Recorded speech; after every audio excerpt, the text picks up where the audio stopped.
Hi welcome to civil service simplifier. ഇന്നത്തെ വീഡിയോയിൽ നമ്മൾ ഡിസ്കസ് ചെയ്യുന്നത് ഇന്ത്യൻ ഭരണഘടനയിൽ എവിടെയാണ് ഈ ഒരു ഏരിയ മുസ്ലിം ഡൊമിനേറ്റഡ് ആണ്, ഈ ഒരു ഏരിയ ഹിന്ദു ഡൊമിനേറ്റഡ് ആണ്, ഇവിടെ അവർ മാത്രമേ താമസിക്കാൻ പറ്റുകയുള്ളൂ എന്നുള്ള ഒരു പ്രൊവിഷൻ ഉള്ളത്. അങ്ങനെ ഉണ്ടെങ്കിൽ നിങ്ങൾ കോമെന്റ് ചെയ്യുക.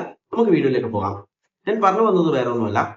യു പിയിൽ ഒരു BJP വർക്കർ മുസ്ലിംസ് നടത്തുന്ന ഷോപ്പിന് നേരെ പോവുകയും ഇത് ഹിന്ദു ഡൊമിനേറ്റഡ് ഏരിയ ആണ്, അതുകൊണ്ട് തന്നെ നിങ്ങൾക്ക് ഇവിടെ ഷോപ്പ് തുടങ്ങാനോ അല്ലെങ്കിൽ പ്രവർത്തിക്കാനോ പറ്റുകയില്ല, അതുകൊണ്ട് ഇവിടുന്ന് വെക്കേറ്റ് ചെയ്തിട്ട് പോകണം എന്ന് വാർണിംഗ് കൊടുത്തിരിക്കുകയാണ്.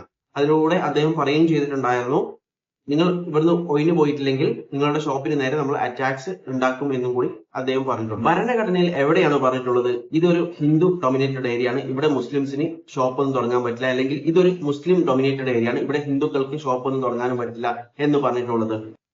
എന്റെ അറിവിൽ കോൺസ്റ്റിറ്റ്യൂഷൻ പറഞ്ഞിട്ടുള്ളത്, ഇന്ത്യൻ ഭരണഘടന പറഞ്ഞിട്ടുള്ളത് ആർട്ടിക്കിൾ 14 പറഞ്ഞിട്ടുണ്ട്, ഈക്വാലിറ്റി പറഞ്ഞിട്ടുണ്ട്. ഇനി 19 പറഞ്ഞിട്ടുണ്ട്, 19 1G പറഞ്ഞിട്ടുണ്ട്, നമുക്ക് ഇന്ത്യയിൽ എവിടെ വേണമെങ്കിലും നമുക്കൊരു ബിസിനസ് തുടങ്ങാനോ അല്ലെങ്കിൽ ഷോപ്പ് തുടങ്ങാനോ എന്ത് തുടങ്ങാനായാലും നമുക്കൊരു പ്രൊഫസർ വർക്ക് ചെയ്യാനുള്ള റൈറ്റ് അല്ലെങ്കിൽ ഒരു ഫ്രീഡം നമുക്ക് എന്ത് ചെയ്തിട്ടുണ്ട്, കോൺസ്റ്റിറ്റ്യൂഷനിലെ ആർട്ടിക്കിൾ 19 1G തന്നിട്ടുണ്ട്. അപ്പോൾ എന്തിന്റെ ബേസിലാണ് ഈ ഒരു വ്യക്തി ഇവരോട് ഇങ്ങനെ ഒരു ആവശ്യം ഉന്നയിച്ചിട്ടുള്ളത്?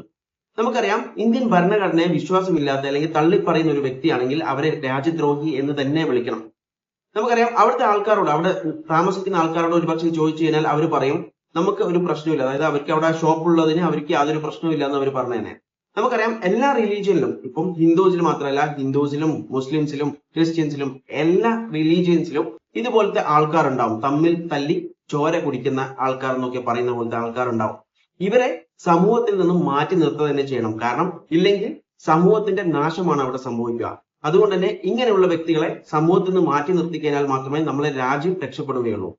വീഡിയോ ഇഷ്ടപ്പെട്ടാൽ ലൈക്ക് ചെയ്യുക, ഇൻഫോർമേറ്റീവ് ആയി തോന്നിക്കഴിഞ്ഞാൽ മറ്റുള്ളവരിലേക്ക് ഷെയർ ചെയ്യാൻ ശ്രമിക്കുക, നിങ്ങളുടെ അഭിപ്രായങ്ങൾ കോമെന്റ് ചെയ്യുക. And thanks for watching me and stay tuned for another video. Okay, thank you.